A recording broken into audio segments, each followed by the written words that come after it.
മസിലും പിടിച്ചുകൊണ്ട് നടക്കണം. എൻ്റെ ഹസ്ബൻഡിന്റെ മനസ്സിൽ ഉറങ്ങിക്കിടക്കണ കുട്ടിയെ വരെ ഉണർത്തിയ ഒരു ഗെയിം കളിക്കാനാണ് ഇന്ന് നമ്മൾ പോണത്. നിങ്ങൾ എല്ലാവരും കളിച്ചിട്ടുണ്ടാകും. യെസ്, ക്ലോ മെഷീൻ യൂസ് ചെയ്തിട്ട് പ്ലഷീസ് എടുക്കാനാണ് നമ്മൾ ഇന്ന് പോണത്. It's ജാർജി time. ജാർജി നമ്മുടെ മെഗാമാളിൽ വന്നിട്ടുണ്ട് കേട്ടോ. ഇവിടുത്തെ പ്ലഷീസ് ഭയങ്കര സോഫ്റ്റ് ആണ്, പെട്ടെന്ന് കിട്ടുകയും ചെയ്യും. അതിനുള്ള ട്രിക്ക് അറിഞ്ഞാൽ മതി. അതിന്റെ ട്രിക്ക് അറിയാതെ പോയതുകൊണ്ട് തന്നെ ഫസ്റ്റിൽ ഞങ്ങൾ ആകെ ഡിസപ്പോയിന്റഡ് ആയിരുന്നു. പിന്നെ ഇങ്ങനെയൊന്നും അല്ലടാ. ഞാനേ പോളിടെക്നിക് പഠിച്ചതാ. യന്ത്രങ്ങളുടെ പ്രവർത്തന രീതിയൊന്നും താൻ എന്നെ പഠിപ്പിക്കണ്ട. ഞാൻ ഈ പോളിടെക്നിക്കിലൊന്നും പഠിച്ചിട്ടില്ലല്ലോ, അതുകൊണ്ട് ഈ യന്ത്രത്തിന്റെ പ്രവർത്തനം എനിക്ക് ഇഷ്ടമല്ല.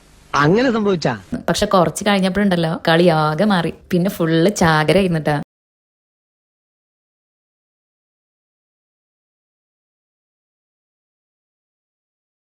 ക്ലോ മെഷീൻ്റെ അടുത്ത് എടുക്കുന്ന ടോയ്സ് തന്നെ സെലക്ട് ചെയ്യുക. കറക്റ്റായിട്ട് പ്ലക്ക് ചെയ്യാൻ പറ്റിയാൽ 30 സെക്കൻഡ്സിനുള്ളിൽ തന്നെ നമുക്കത് എടുക്കാൻ പറ്റും.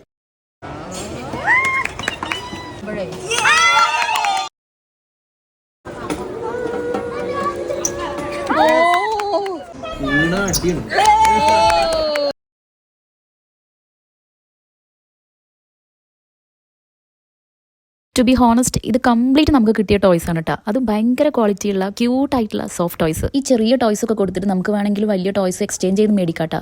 ഈ കാണുന്നതിൽ എന്തും നമുക്ക് കിട്ടിയ ടോയ്സ് എക്സ്ചേഞ്ച് ചെയ്തിട്ട് അതിന്റെ പോയിന്റിനനുസരിച്ച് വാങ്ങിക്കാം. എന്തായാലും ആരും ഡിസപ്പോയിന്റഡ് ആയിട്ട് അവിടെ നിന്ന് വരില്ല എന്ന് ഉറപ്പാണ്. അപ്പോൾ കാക്ക പോയിട്ട് വരാം, താത്ത ഇനി വരാം. ഓരോ നാണം കണ്ടിട്ട് എനിക്ക് തന്നെ നാണം വന്നു. അപ്പൊ വീണ്ടും കാണാം. ബൈ.